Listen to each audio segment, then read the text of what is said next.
Tonight on News Live at 6, the first couple of letters went up on the JMA Wireless Dome today. We'll have the latest on this brand new sign.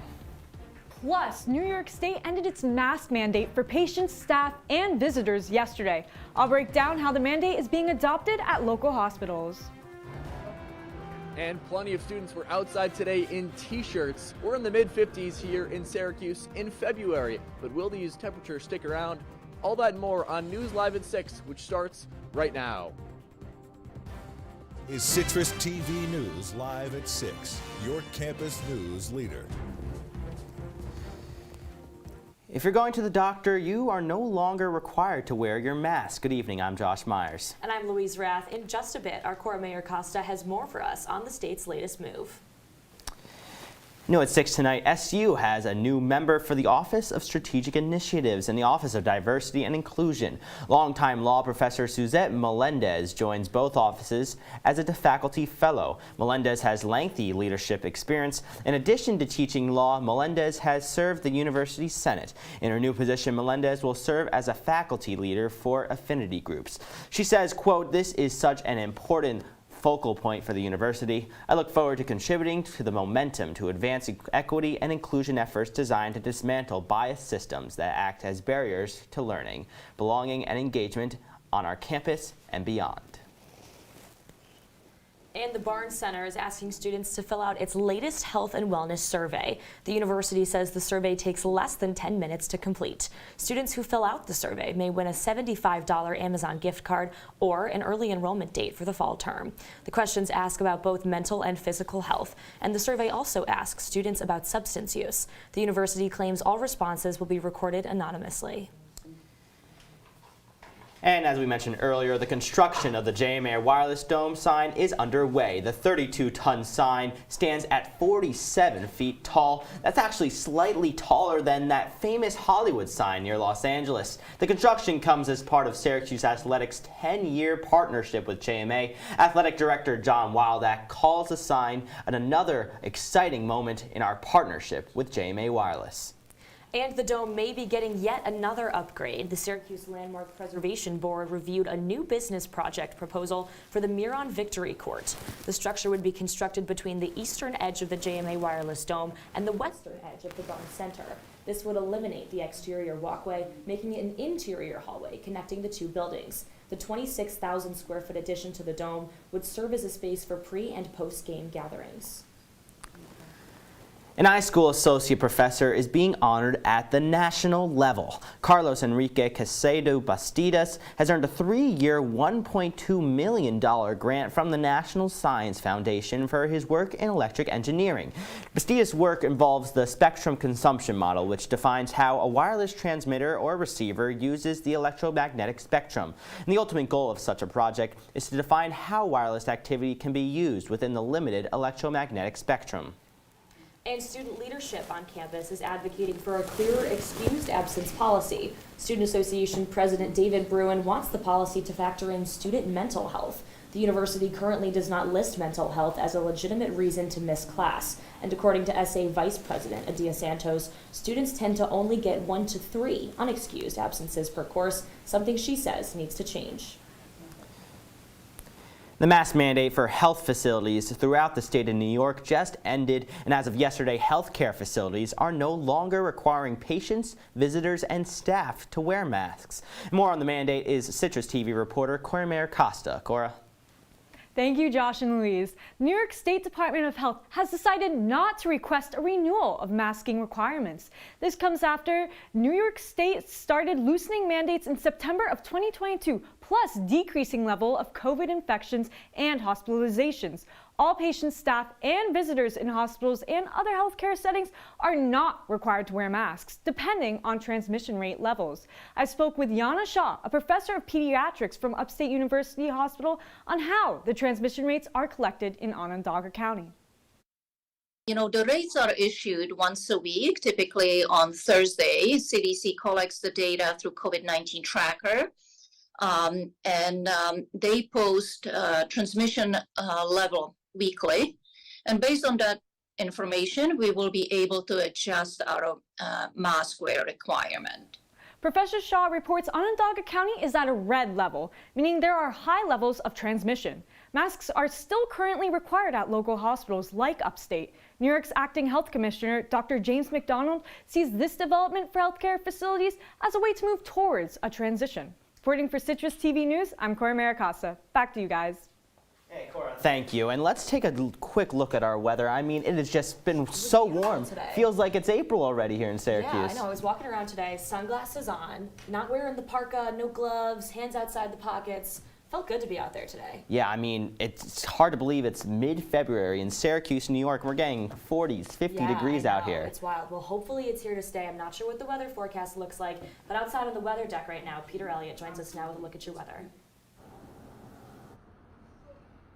Hey, Josh and Louise, no coat, no problem. It's rare that you can get away without wearing a big coat here in Syracuse in February, but that's what we saw students doing all over campus today. Just walking the promenade and the quad. We saw students in t-shirts, and you can get away with that because we're in the mid-50s today. Hard to believe that's what these temperatures are like the day after the Super Bowl. But especially with the winds, it was a nice breeze today.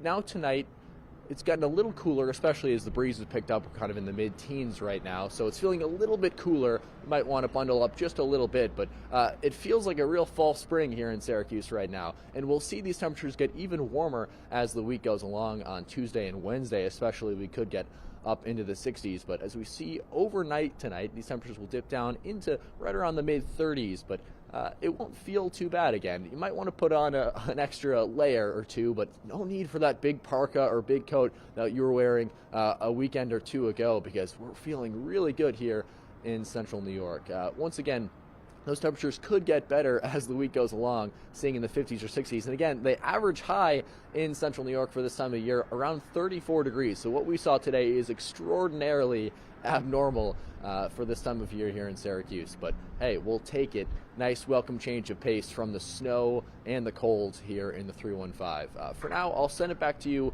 Walker and Louise, from the windy but pleasant Citrus TV weather deck. Guys? Peter, thank you. A mural was unveiled at 308 Otisco Street Saturday afternoon, featuring 4 young victims of street violence in Syracuse. The mural is named Playground in Heaven and includes drawings of Rashad Walker Jr., Dior Harris, Kihari Blue, and Brexiali Torres Ortiz. Hassan Bloodworth collaborated to create the mural. Bloodworth said that violence has been prevalent in Syracuse and wanted something in the community to show togetherness. And one of the staples of Syracuse's skyline is up for sale. The iconic Genesee Street Crown Plaza is listed for auction on the digital real estate marketplace LoopNet. According to the site, the hotel has a total assessment price of $10.1 million. The hotel, located within walking distance of the Syracuse campus, accommodates nearly 300 parties at a time. And homebuyer.com found that Syracuse is among the top 10 most affordable cities to buy a house in 2023. Syracuse ranked number 6 in the study. The total cost of homeownership in Syracuse is $2,065. Other cities in the area made the list, with Rochester at 19 and Buffalo at 37, but no city ranked higher than Syracuse. And a pair of Cayuga County grandparents will get their money back after falling for a scam. Police say they recovered over $25,000 from a Syracuse Airbnb occupied by a man posing as their grandson. Well, we all know how that turned out. He isn't the grandson. The scammers allegedly called the couple 4 times, demanding more money each time. 3 different people have been charged in the case for 3rd-degree grand larceny and 5th-degree conspiracy. Police say it's possible more people fell for that scam. Law enforcement encourages anyone with information to call 911. And state troopers say a 2-year-old boy and a young couple are dead after being trapped in a house fire in the Adirondacks this weekend. 3 additional people were inside the house when the fire broke out, and they were able to escape safely. Clinton County's Emergency Services Director says he does not know how the couple became trapped inside the home, and troopers say the fire is still under investigation, but foul play is not suspected. Syracuse murder suspect is in custody today. Police say DNA evidence from the steering wheel swabs led to 26-year-old suspect Jesse Outley's arrest. Outley has been charged with 2nd-degree murder and 2nd-degree criminal possession of a weapon for his alleged role in the shooting death of 11-month-old Dior Harris. Baby Dior is currently the youngest known victim of gun and street violence in Syracuse's history. Turning now, good news today for Lake Ontario fishermen. The New York State Department of Environmental Conservation, along with the Ontario Ministry for Natural Resources and Forestry, will deposit more salmon into the Great Lake ahead of the 2023 fishing season. Both parties agreed to a 10% stocking increase in Chinook salmon. The decision means just under 1 million fish will be stocked, and the two sides used fish size to make the decision. According to the department's, larger salmon indicate a predator-prey imbalance, with bigger fish symbolizing an abundance of prey and lack of salmon. And coming up after the break, reluctance, how many still fear using public transportation due to safety concerns. And how Governor Hochul plans to compete with Hollywood for television and movie business. Stay with us.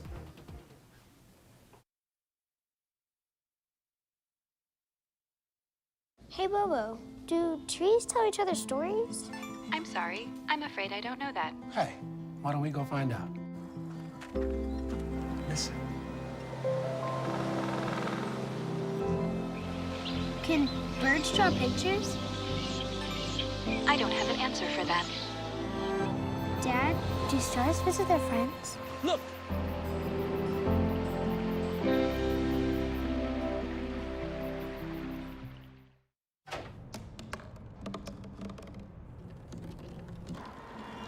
Everybody has a dream.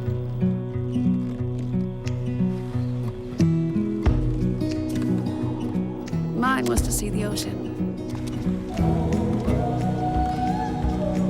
And with a little help,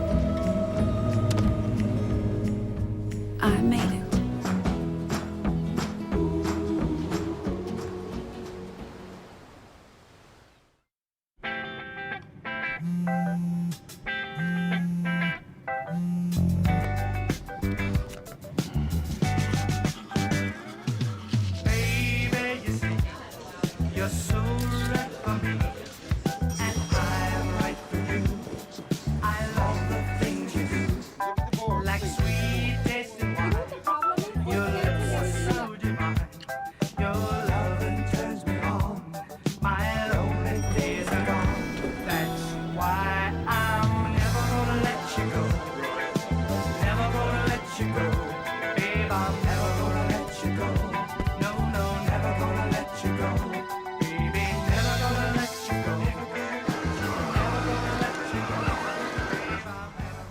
Here you go. Thank you. Thank you.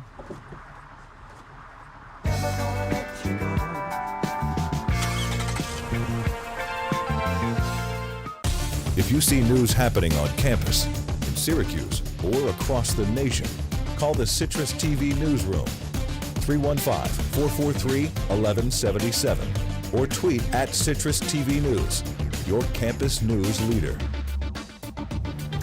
Welcome back to News Live at 6. New York could be approaching its first use of the death penalty in 60 years. The prosecution in a Halloween bike path killing that left 8 people dead are calling for the death penalty to be used. Sayfullo Saipov was convicted last month of killing 8 people by driving a rental truck down a bike path. Saipov was convicted of 28 counts of crimes, including murder in aid of racketeering and support of a foreign terrorist organization. The minimum sentence Saipov faces is life in prison. Fewer women are using the New York City subway because of an increase in safety concerns that began during the pandemic. The Metropolitan Transportation Authority doesn't track ridership by gender, so it's unclear whether women aren't riding the subway or if they've been slower to return than men. Some women have said they've begun to use taxis or ride bikes, and some say they only travel during the day or with a friend. New York is planning to increase tax breaks for movie and TV studios filming in the state. This is all part of New York's plan to compete for business with Hollywood. In Governor Hochul's proposed budget, the total available for tax credit would rise from $420 to $700 million. The state would also allow for studios to claim up to 30% as non-taxed production costs. The productions in upstate New York would also be able to get an additional 10% credit boost. These credits would run through 2034 if approved. Several pedestrians were injured in New York by a man driving a U-Haul. The New York City Fire Department says 2 of those people are in critical condition. The truck was speeding through the Bay Ridge neighborhood until it was stopped by police. The police stopped the truck more than 3 miles away near the entrance to a tunnel leading from Brooklyn to Manhattan, and the suspect is now in police custody. The latest now, North American Aerospace Defense Command generals are calling the number of objects shot down over North America in the last week unprecedented for peacetime. Now, another object was shot down yesterday, the fourth in 8 days. NORAD says the military is on heightened alert after the first Chinese balloon was discovered. So far, the Pentagon says no objects have posed a security threat, but they are not ruling anything out, and that includes UFOs. The government is making it clear that while they constantly monitor for unknown objects on radar, the increased aggression is out of an abundance of caution.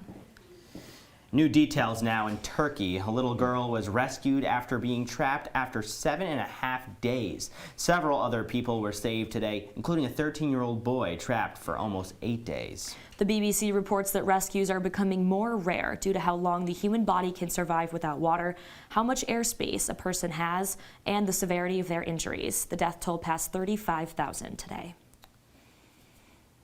And Mexico's defense ministry said yesterday that they have arrested a top cartel member. Ovidio Guzman is accused of leading production of fentanyl in the Mexican state of Sinaloa.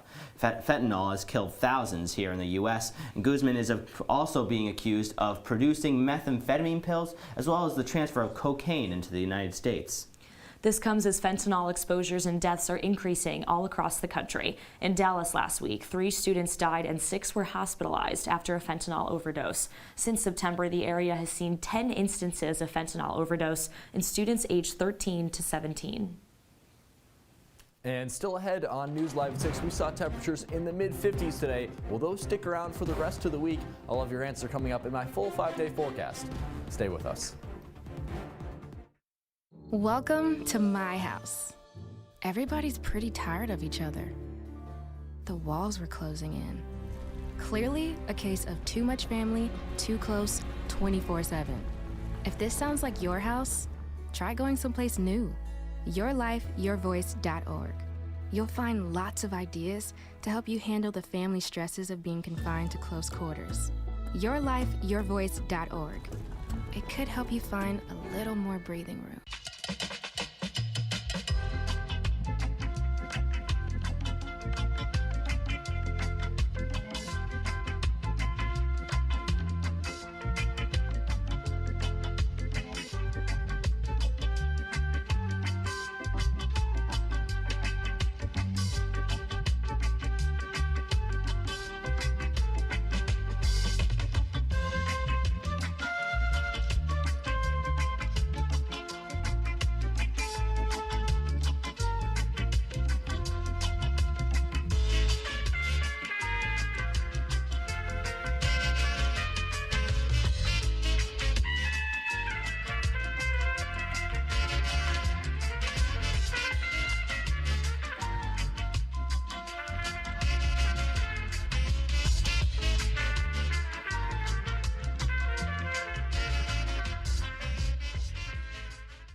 From the CitrusTV Weather Center, this is SU's most accurate weather forecast. Welcome back to News Live at 6. No, your eyes are not deceiving you. You are seeing 5s and 6s in your forecast in February. How about it? Unbelievable temperatures this time of year, especially on Wednesday, getting up into the 60s, and we're going to see a lot of sun too. That's going to make it feel even warmer. It really feels like a fall spring. For people from cold weather areas know that it always gets like this right around this time of year, but this feels a little bit early. In mid-February, we're seeing temperatures in the 60s and 50s. Again, could see some rain on Thursday, occasional showers throughout the day, and Friday could see a little bit of snow, but not a ton. So far this February, we have not had a major snowfall event, and that'll likely continue to be the case until next week. We could see more chances of significant snow next week. And then on Saturday, hey, it doesn't matter what the temperature is because we're going to be inside the dome for that big Duke game. Again, I just want to underscore how high these temperatures are for this time of year. Once again, the high for this year, the average is 34 degrees, and we're about 20 degrees above that. And again, Wednesday could be the high water mark. We're not likely to see any significant snow this week either. Friday could see those couple flurries, but nothing major for this time of year. Pretty remarkable weather for this time of year, and that could persist again. Later on in the full next 10 days or so, we could see temperatures hovering around the freezing point, but again, nothing too crazy. Josh and Louise, back to you. Peter, thank you. Well, it's a good thing the weather was so nice over the weekend. The animals at the Rosamond Gifford Zoo were able to have a fun Sunday yesterday. Families flooded the zoo to see their favorite animals receive sweet treats right ahead of Valentine's Day. Wow, how sweet is that, They're Elise? so cute. Look at that elephant. Those animals are so cute. I mean, Valentine's Day, right around the corner, just tomorrow. I mean, what are you going to be doing for Valentine's Day? I actually have no class tomorrow, so I'll take care of myself, get the self-care out of the way during the day, and then spend time with my boyfriend tomorrow night. That's so sweet. How about you? I mean, I don't really have many plans. You know, Tuesday's a very busy day for me, so probably opposites. Go to class, do everything I need to do. Have some time to myself. Maybe listen to some Billy Joel, one of my favorite artists. Good, you like Billy Joel. We'll see what happens. But you know who also loves Billy Joel? Our sports anchor, Ashley Winskowski. Ashley, what do we got in sports? That I do, Josh. Thank you. Well, 3 games in the Dome this weekend for men's and women's lacrosse. Did the Orange go 3 for 3 in the win column? We'll have the answer when we return. Plus, it was a Super Bowl to remember last night. All that and more when we come back. Here's to the straggly ones, the lopsided ones, the first ones. Yeah, I miss my beard ones. But hey, I look good with this ones.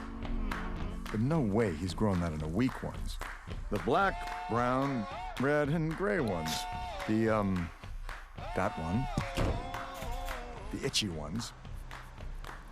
The never forgotten ones. The ones grown by Dad.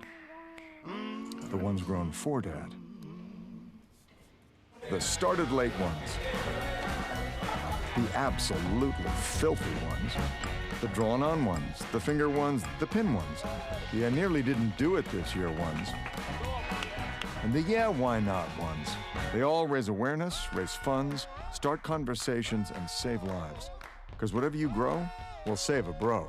Learn more at Movember.com. Meet Norm. He lives with anxiety, but with the help of this latest innovation from Be Normal, he can be normal, just like everyone else. With the swipe of a finger, you can project happiness, confidence, machismo. Why settle for being real when you can be normal? The Normal Maker. New from Be Normal. This item doesn't really work because there's no such thing as normal. We're all different. What we like, how our brains work. In fact, 1 in 5 of us live with mental illness. Don't filter who you are. Start by talking to someone you trust. And remember, there is no normal.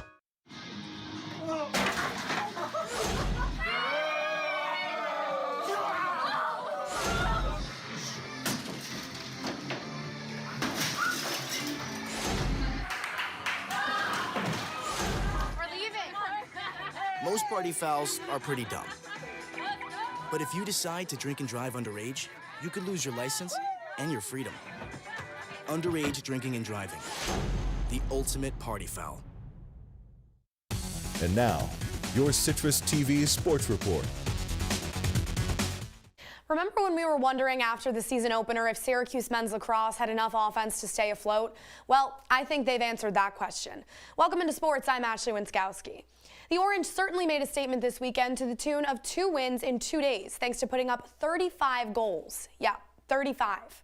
A 20-goal outburst came first on Friday night against UAlbany, where 10 different players got involved in the scoring action. Freshman Joey Spallina led the way with 5 scores, including his first collegiate hat trick.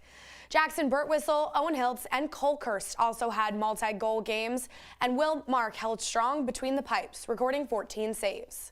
This is a huge difference from just a year ago when the Orange traveled to the capital as favorites and were upset 14-12 by the Great Danes.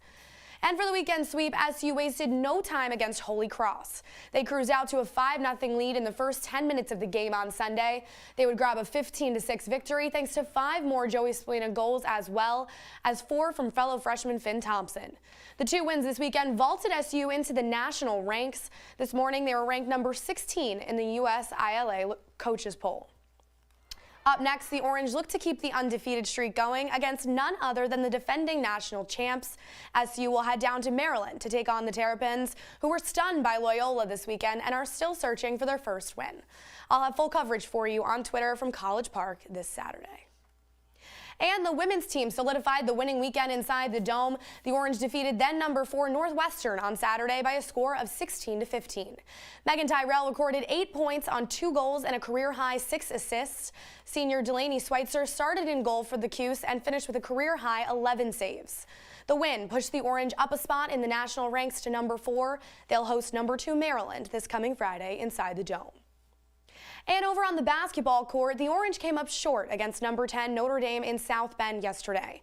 At the end of the third quarter, they were up by 2, but the Fighting Irish pulled away in the game's final minutes to secure the win.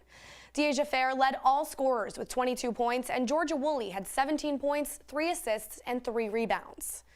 Felicia Leggett-Jack's squad will look to right the ship to finish out their road trip on Thursday night in Tallahassee. It will be the first time the Orange face number 19 Florida State this season. Tip-off is scheduled for 6 p.m. And for the second time in 4 years, the Kansas City Chiefs are Super Bowl champions. Down by 10 at halftime, the Chiefs scored 3 touchdowns on their first 3 possessions in the second half to complete the comeback. MVP Patrick Mahomes was spectacular in the second half, completing 13 of 15 passes for 93 yards and 2 scores, including a 26-yard scramble on what would become the game-winning drive. On the Eagles' end, Jalen Hurts was just as good as Mahomes, rushing for 3 touchdowns himself and throwing a 4th. He went 27 for 38 for 304 yards and a touchdown, while also taking 15 carries for 70 yards. The Chiefs became just the second team in NFL history to come back from a double-digit halftime deficit to win the Super Bowl. Ashley Winskowski joins us now at the desk. Okay, so Patrick Mahomes did have a great second half. There's no sugarcoating that. It was fantastic. But what are your thoughts on that holding call with 2 minutes to go in the fourth quarter? Well, you know, my thoughts, Louise, is that I'm not an Eagles fan. I'm not so either. I think I'd have some different thoughts if I was. I think the agree. Eagles really just blew it at the end there. You know, they on one of those drives, they just had to punt, and on the other one, they had a field goal. So the defense just couldn't hang on there at the end, could they? No, that was the difference in that game. That's definitely true. I mean, I personally am a Giants fan, so happy to see the Eagles lose this one. Me and you both. I'm sure Ashley could agree there. For but sure. yeah, thank you, Ashley, so much for joining us here at the desk. When we come back, we'll take one last look at your weather. Stay with us. Lately, I just never not know my what to happy add to place. sports chat. Everybody's pretty tired of each other. The parents were not themselves. My little brothers were morphing into small creatures. The walls were closing in. Clearly, a case of too much family, too close, 24/7. And there's a lot of that going around right now. If this sounds like your house, try going someplace new. YourLifeYourVoice.org. You'll find lots of ideas to help you handle the family stresses of being confined to close quarters. YourLifeYourVoice.org. It might not get you out of the house, but it could help you find a little more breathing room.